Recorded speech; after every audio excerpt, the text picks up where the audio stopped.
마지막 절까지의 중심은 주님의 재림을 준비하라 이런 말씀입니다. 교재에 기다리라고 그랬는데 기다리라 가지고는 안 돼요. 기다리라는 건 아무것도 안 하고 그냥 기다리고만 있어도 되는 거예요. 지금 본문에 보면은 여러 곳에 준비하라고 하셨어요. 자, 그래서 주보 만들 때도 기다리라고 하지 말고 주님의 재림을 준비하라 그렇게 해야 됩니다. 또 이 성경 말씀 요절을 적을 때도 우리 보는 성경으로 그렇게 해서 찾아서 요절을 주보에 기록해야지 돼요.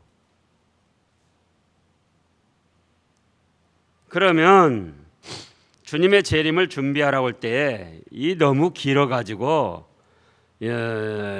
뭐 몇 시간을 해도 이건 사실 하기가 어려운 그런 내용들인데요. 간추려서 하면은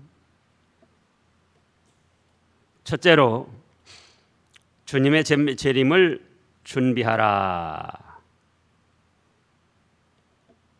준비하는데 35절에 보면은 1번으로 허리에 띠를 띠고 등불을 켜고 서 있으라 그랬습니다.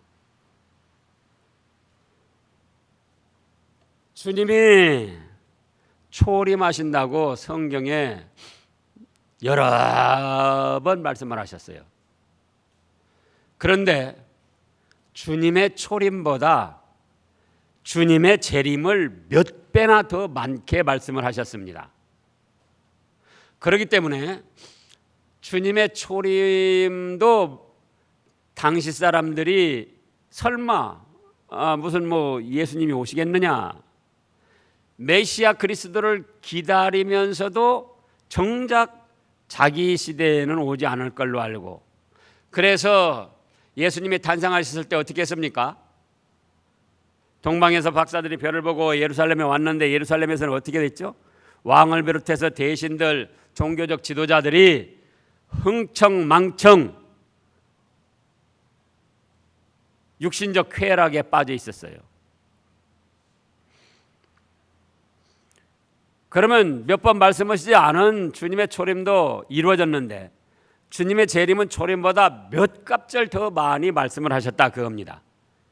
그래서 우리가 이 시대적으로 볼 때는 설마 말을 안 하는 날벼락, 하늘에서 천사들이 나팔 불면서 호령하고 예수님이 구름을 타고 재림하실 텐데 또 믿음의 사람들은 천사들처럼 신령하게 변화돼 가지고 공중으로 들림을 받을 텐데 설마 그런 일이 이루어지랴,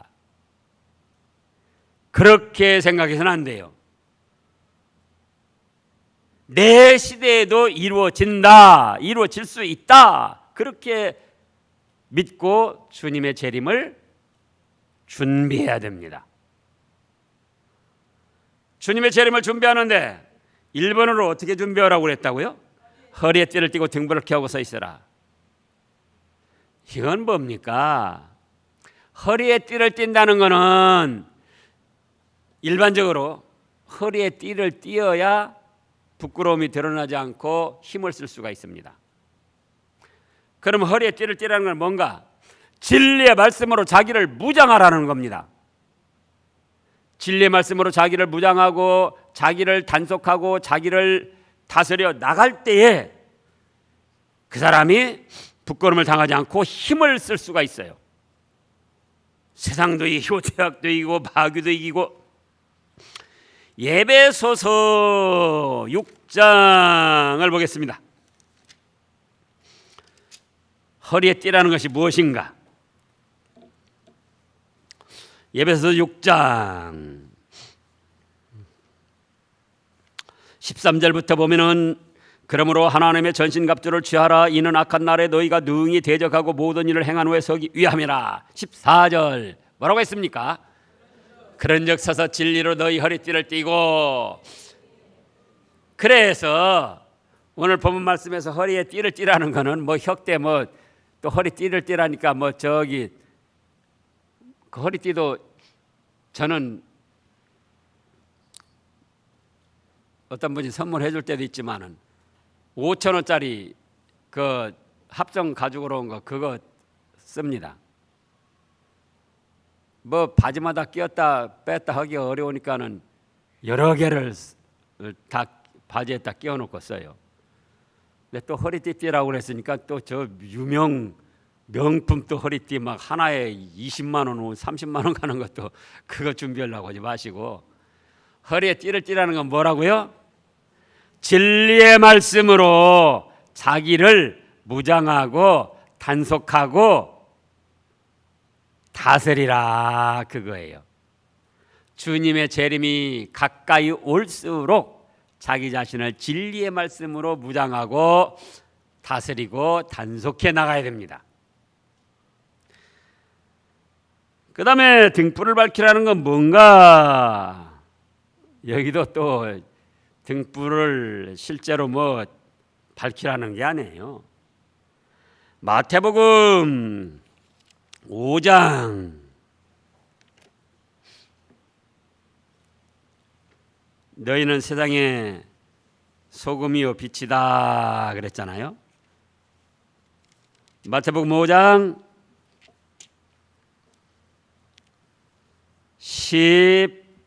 14절부터요.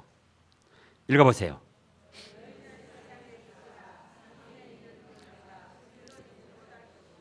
사람이 등불을 켜서 말 아래에 두지 아니하고 등경 위에 두나니 이러므로 집안 모든 사람에게 비치느니라. 이같이 너희 빛이 사람 앞에 비치게 하여 그들로 너희 착한 행실을 보고 하늘에 계신 너희 아버지께 영광을 돌리게 하라. 그러니까 등불은 착한 행실입니다. 허리띠는 말씀으로 무장을 해가지고 그 말씀대로 착한 행실을 해 나가니까 그것이 주의를 밝히는 등불이 되는 겁니다. 그럼 오늘날 우리도 이렇게 하지 돼요. 때를 따라서 자꾸 말씀을 읽고 듣고 말씀으로 어떻게 한다? 무장을 한다. 그리고 말씀으로 자기를 단속하고 다스려 나가는 거예요. 그러면서 그 말씀대로 착한 행실을 이루어가는 겁니다. 그러면 그것이 주님의 재림을 준비하는 첫 단계가 되는 거예요.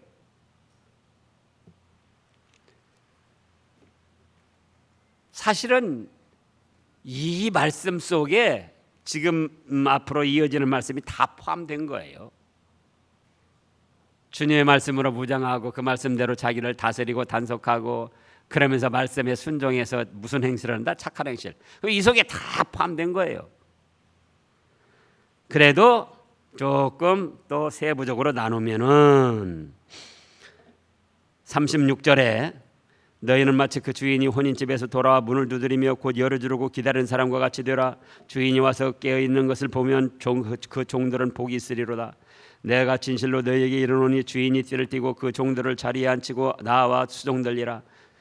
주인이 혹 2경이나 혹 3경에 이르러서도 종들이 그같이 하고 있는 것을 보면 그 종들은 복이 있으리로다. 너희도 아는 바니 집 주인이 만일 도둑이 어느 때에 이를 줄 알았더라면 그 집을 뚫지 못하게 하였으리라. 40절 다 같이요. 그러므로 너희도 준비하고 있으라. 생각하지 않은 때에 인자가 오리라 하시니라. 보세요. 준비하라고 그랬잖아요. 기다리는 정도가 아니라 준비를 하라는 거예요. 그런데 첫째로 어떻게 하라고요? 허리에 띠를 띠고 등불을 켜고 서 있어라. 그 다음에 두 번째로는 이 교재와는 좀 다른데요. 교재가 폭넓겠기 때문에 줄여서 37절에 보면 깨어 있으라는 거예요. 깨어 있으라. 어떻게 하고 있으라고요? 깨어 있으라. 깨어 있다는 것은 무엇입니까? 깨어 있다는 것은 자 잠자는 것과 깨어 있는 것과 비교를 해보면 알 수가 있어요. 여러 가지 비교를 할 수가 있지만은 깨어 있다는 것은 분별을 할 수 있는 거예요. 그러잖아요. 잠자는 사람은 아무것도 몰라요. 눈 감고 술 취한 사람도 잘 몰라요. 뭔가에 취해 있는 사람도 잘 몰라요. 깨어있다는 것은 믿음과 말씀으로 분별을 하고 있다. 분별을 하라 그겁니다. 무엇과 무엇으로 분별을 하라고요? 믿음과 말씀으로 분별해서 그 다음에 행동하는 거예요. 실천하는 겁니다. 깨어있는 사람은 움직일 수밖에 없어요. 이리 움직이든 저리 움직이든 앉아서 움직이든 서서 움직이든 깨어있는 사람이 가만히 있는 사람 봤어요? 깨어있는 사람은 가만히 있을 수가 없어요. 아이들 보라고요. 잠잘 때는 천사처럼 새근새근 잠을 자는데 깨어있으면 한시도 가만히 있지 못하고 이리 뛰고 저리 뛰고 저리 뛰고 이리 뛰고. 그건 뭐냐? 깨어있다는 것은 믿음과 말씀으로 분별해서 그 다음에 실천하라 그겁니다. 그러니까 그 같은 지금 뜻이에요. 주인이 와서 그 깨어있는 것을 보면 그 종들은 복이 있으리로다. 내가 진실로 너에게 이르노니 주인이 찌를 띠고 그 종들을 자리에 앉히고 나와 수종들리라. 주인이 혹 2경이나 혹 3경이나 이르러서도 종들이 깨어있는 것을 보면은 그같이 하고 있는 것을 보면은 그 종들은 복이 있으리로다. 믿음과 말씀으로 분별을 해서 필요한 대로 행동하고 실천해 나간다 그겁니다. 그러니까 주인이 어느 때 오든지 2경이든지 3경이든지 2경은 1경은 6시부터 9시, 2경은 9시부터 12시, 3경은 0시부터 3시, 4경은 4시에서부터 6시까지를 말하는 거예요. 그러니까 2경이니까 9시부터 12시, 혹 3경에 12시에서부터 3시까지에 이르러서도 종들이 그렇게 믿음과 말씀으로 분별을 해서 행할 걸 행하고 실천해 나가면은 그 종들은 복이 있다는 겁니다. 예수님이 재림하셨을 때 그 종들은 복이 있다는 거예요. 여기 또 밤도 실제로 우리가 지금 낮과 밤 이렇게도 하지만은 죄악으로 어두워져서 캄캄한 그런 세상을 말하는 거예요. 죄악이 깊어지고 타락된 문화가 판을 치고 미신 이단들이 판을 치고 얼마 전에도 어떤 분이 그래요. 이단들이 왜 그렇게 일어나고 많아지는데 모르겠다고. 신천지 그 이단들이 자꾸 많아지고 있다고. 그런데 이미 우리가 살펴본 대로 데살로니가후서 2장 그 7절 말씀부터 보면은 진리의 사랑을 받지 아니해서 멸망받을 자들에게 하나님이 거짓된 것을 믿게 하여 주셔가지고 심판하시고 멸하시려고 그렇게 하신다고 그랬어요. 그러니까는 예수님이 또 말씀하셨잖아요. 말세가 가까울수록 거짓 선자들이 많이 일어나서 내 이름으로 와서 많은 사람을 미혹하게 하리라. 마태복음 24장에 그랬잖아요. 그러니까 그것이 밤이 깊어진 것, 곧 2경, 3경이 돼가는 거예요. 그러니까 이단들이 아무리 많아져도 멸망할 자들로 하나님이 정해놓으셔가지고 그 사람들만 빠지는 거지, 믿음으로 구원받고 천국 복락을 얻을 택한 백성들은 거기에 빠지질 않는 거예요. 미혹을 받아도 또 바로 서고 미혹을 받아도 바로 서고. 그래서 1번으로는 허리에 띠를 띠고 등불을 켜고 서 있어라. 2번으로는 뭐라고 했다고요? 깨어 있어라. 깨어 있어라. 깨어 있으라는 것은 믿음과 말씀으로 분별해서 실천하고 행동하라 그겁니다. 그것이 주님의 재림을 준비하는 거예요. 40절에 있는 대로. 그 다음에 41절부터 보면 베드로가 여짜되 주께서 이 비유를 하심이 우리에게 하시는 것입니까? 모든 사람에게 하시는 것입니까? 어찌 돼야 되겠습니까? 여기 이때 베드로를 비롯한 그 말씀을 듣는 제자들에게만 하신 겁니까? 모두에게 하신 겁니까? 모두에게 하신 겁니다. 신구약 성경 66권 말씀은 때로는 그 시대의 어떤 한 개인 선지자에게 주신 말씀이기도 하지만은 천상천하 모든 사람들에게 주신 말씀이에요. 그러니까 안 믿는 사람들은 우리는 성경하고 관계없다 그렇게 생각할 줄 아는데, 그렇게 생각할 수 있는데 그게 참으로 어리석고 허망한 생각이에요. 자기들이 하나님의 말씀을 모르건 알건 간에 그거 관계없이 심판은 하나님의 말씀대로 되어지는 거예요. 그러니까 그 사람들이 더 불쌍한 사람들이 되는 거예요. 그래서 성경의 모든 말씀은 어느 한 개인이나 어느 한 교회나 어느 한 시대 사람에게 주어진 것이 아니고 모든 사람에게 주어진 것이다. 42절에 주께서 이르시되 지혜 있고 진실한 청지기가 되어 주인에게 그 집 종들을 맡아 때를 따라 양식을 나눠줄 자가 누구냐? 주인이 이를 때에 그 종이 그렇게 하는 것을 보면 그 종은 복이 있으리로다. 내가 참으로 너에게 이르노니 주인이 그 모든 소유를 그에게 맡기리라. 만일 그 종이 마음에 생각하기를 주인이 더디오리라고 하여 남녀 종들을 때리고 먹고 마시고 취하게 되면 생각하지 않은 날 알지 못하는 시간에 그 종의 주인이 이르러 엄히 때리고 신실하지 아니한 자의 받는 벌에 처하리니, 자, 주인의 뜻을 알고도 준비하지 아니하고 그 뜻대로 행하지 아니하면 그런 종은 많이 맞을 것이요 알지 못하고 맞을 일을 행한 종은 적게 맞으리라. 무릇 많이 맡은 자에게는 많이 요구할 것이요 많이 맡은 자에게는 많이 달라 할 것이라. 그럼 여기는 한마디로 뭐냐? 충성하라는 거예요. 지혜로운 청지기가 돼서 충성하라 그겁니다. 주께서 이르시되 지혜 있고 진실한 청지기가 되어 주인에게 그 집 종들을 맡아 때를 따라 양식을 나눠줄 자가 누구냐? 주인이 이럴 때 그 종이 그렇게 하는 것을 보면 그 종은 복이 있으리라. 뭐라고요? 충성하라 그거예요. 맡은 직분에 충성하라. 말세가 가까우고 죄악이 가득 차고 사위가 혼란할수록 그때에 목사는 목사직에 충성하고 장로는 장로 직분에 충성하고 권사는 권사 직분에 충성하고 전도사는 전도사 직분에 충성하고 집사는 집사 직분에 충성하고 주일학교 교사는 교사의 직분에 충성하고 구역장 교구장은 구역장 교구장의 직분에 충성하고 찬양대는요. 찬양대는 그 충성하면 안 돼요.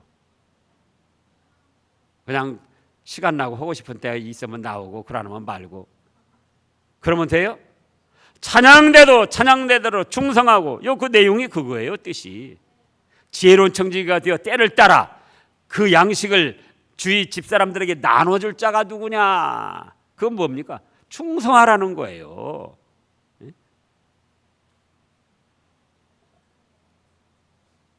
우리가 잘 아는 대로 스피노자라는 철인이 말했습니다. 철학자가 뭐라고 그랬죠? 내일 지구에 종말이 온다 할지라도 오늘 나는 한 그루의 사과나무를 심으리라. 그 스피노자도 기독교 사상가예요. 근데 그 얼마나 생각하면 어리석습니까? 내일 세상 종말인데 사과나무 심어서 사과 열매 따먹으려면 몇 년 있어야죠? 최소한 3년. 지금 미니 사과가 새로 나온 거 해도 최소한 3년은 있어야지 돼요. 내일 지구 종말 오는데 그건 뭡니까? 끝까지 충성해야 된다는 거예요. 자기 직분에 해야 될 일에 끝까지 충성하라. 그게 주님의 재림을 준비하는 거예요. 끝까지 충성함을 보면은 43절 다시 읽어보시라고요. 43절 44절 주인이 이를 때 그 종이 그렇게 하는 것을 보면 그 종은 복이 있으리로다.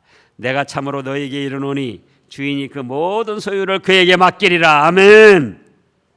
그런데 게으름을 부린다. 45절에 만일 그 종이 마음에 생각하기를 주인이 더디오리라 하여 남녀 종들을 때리고 먹고 마시고 취하게 되면 생각하지 않은 날 알지 못하는 시각에 그 종의 주인이 이르러 엄히 때리고 신실하지 아니한 자가 받는 벌에 처할 것이다. 보세요. 그런데 시간이 많다 하고 게으름 부리면 되겠어요?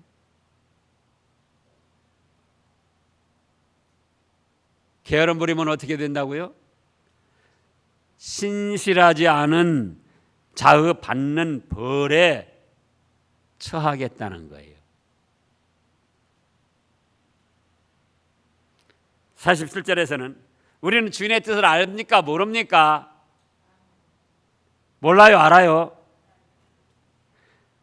알고도 준비하지 아니하면, 예? 그 뜻대로 행하지 아니하면 그 종은 어째요? 많이 맞아요. 그럼 일부러 막 모르고 성경 말씀도 안 듣고 안 듣고 막 교회 와서도 예배 시간에 설교해도 귀를 막고 안 듣고 막 일부러 눈 감고 졸고 안 듣고, 예? 또 알지 못하고 맞을 일을 행하면 적게 맞으리라 그랬으니까 그래야 되겠느냐 그거예요. 알고 행한 만큼 그 상급과 영광이 몇 갑절로 찬란합니다. 또 알면서도 행하지 않았을 경우는 때가 되면 회개를 깨끗이 하게 됩니다. 모르면 회개도 못해요. 뭐 어쩌면 회개도 못해요? 모르면 회개도 못해요. 그러니까 아는 것이 힘이 되는 거예요. 알아야 돼요.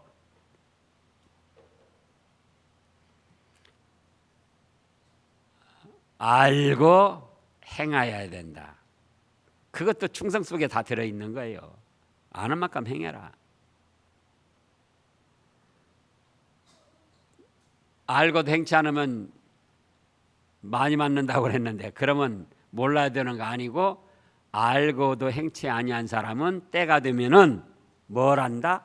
회개를 하게 돼요. 그러니까 모르고 회개도 못하는 사람보다 훨씬 더 상이 많아요. 그걸 하시라고요.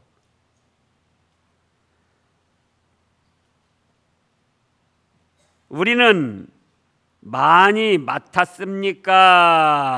많이 받았습니까? 적게 받았습니까? 나점순 권사님 많이 받았죠? 많이 받아요. 그러면 많이 받았는데 너 많이 받은 만큼 내놔라 그러신다고요. 그래서 또 적게 받으려고 막 몸부림치고 이리 핑계대고 저리 핑계대고 그거는 어리석은 일이에요.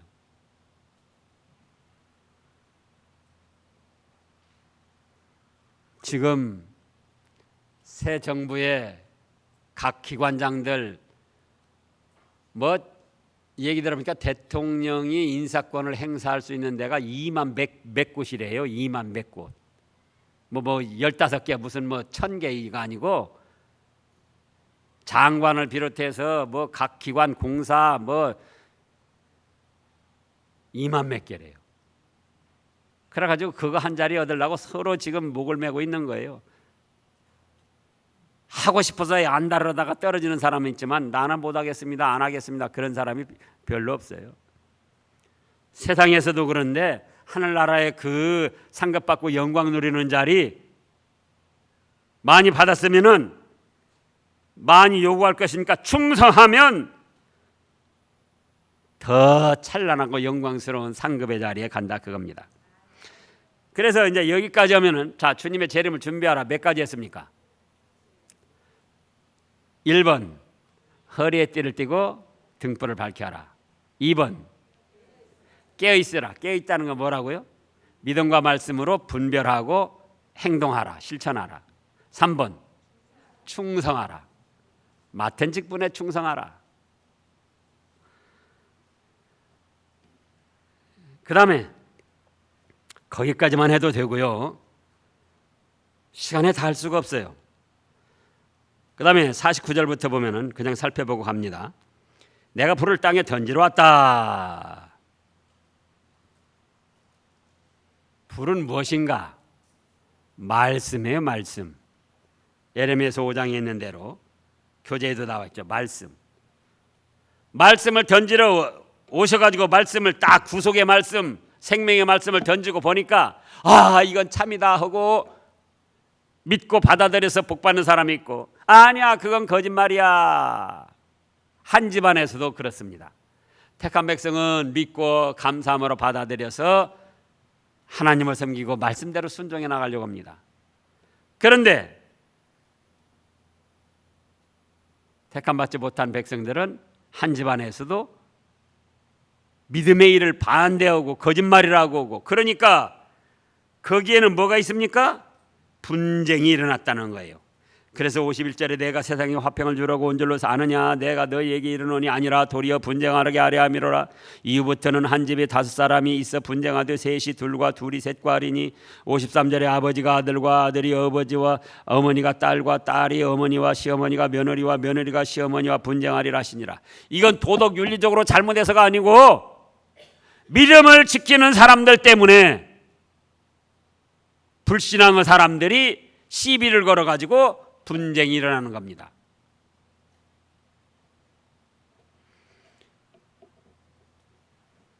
그건 감수를 해야지 돼요. 감수, 달게 받아야지 돼요. 안 믿는 사람하고 분쟁을 일으키지 않으려고 안 믿는 사람 말하는 대로 그 자꾸 따라가면 그거 뭡니까 그러면은? 그러잖아요. 같이 망하는 거예요. 같이 망하는 거. 그렇다고 우리 쪽에서 분쟁을 일으켜서는 안 돼요. 상대들이 분쟁을 일으킬 때는 그걸 달게 받아들여야 된다 그겁니다. 지금 창광에 조현호라는 사람이 장로였는데 7계명 간음죄를 저질러 놓고 심판을 받아서 지금 장로 파면당하고 출교까지 파면을 당했는데도 회개치 않고, 그래서 출교 교회에서 쫓아내는 것까지 총회에서는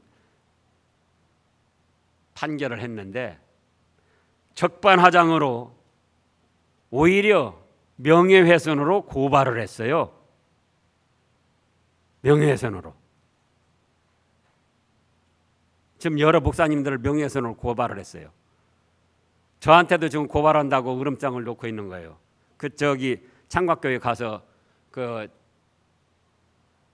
재판국에서 조현호 7개 범한 것 판결해가지고 공포했는데 그때 거기 와서 예배 방해했다고. 예배 방해한 건 아니거든요. 광고 시간에 가만히 앞에 앉았다가 광고 시간에 그렇게 한 건데, 근데 이제 그렇게 몰아붙이는 거예요.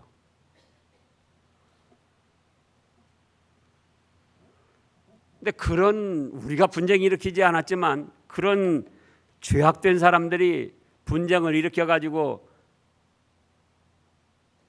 명예훼손으로 고발을 하고 예배방해로 고발을 하고, 그러나 그거는 어떻게 해야 된다? 달게 받아야지 돼요. 목사님들 중에 고발당해가지고 막 좀 두려워하는 분들이 있어서 그랬어요. 말씀에 뭐라고 그랬습니까? 우리가 나를 인하여 너희를 욕하고 거짓으로 거스리 악한 말을 하고 그럴 때는 너희에게 복이 있나니 기뻐하고 즐거워하라. 우리가 잘못한 것이 있어가지고 고발을 당하고 뭐 그렇게 됐다면은 그건 우리가 회개하고 바로 서야 될 일이지만은 하나님의 교회를 바로 세우고 진리의 말씀을 바로 세우고 그러기 위해서 우리가 그 악한 사람들에게 고발당하고 그런 일을 당했다면 우리가 그거는 하나님 앞에 상 받을 일이다. 두려워하지 말아라. 고발한다고 그 공갈 협박에 넘어가지 말아라. 제가 그렇게 말하고 갔어요. 어제 그제도. 지금 주마다 모이는 거예요. 주마다. 그래서 그렇게 일어나는 분쟁은 어떻게 해야 된다? 달게 받아들여야 된다 그거예요. 그때 믿음을 포기하고 말씀을 포기하고 그들 비유 맞추고 그들이 원하는 대로 끌려가면 그러면 믿음과 진리는 어디 가서 있냐 그 말이에요. 가정에서도 마찬가지다. 믿음이 없는 사람이 분쟁을 일으키는데 싸워서는 안 되지만 그 일어난 분쟁에 대해서 우리는 원망 불평하지 말고 같이 대항하지 말고 달게 받아들여라 그겁니다. 그 다음에는 시대를 분별하라 그러는데 여기서 마치겠습니다. 기도하겠습니다.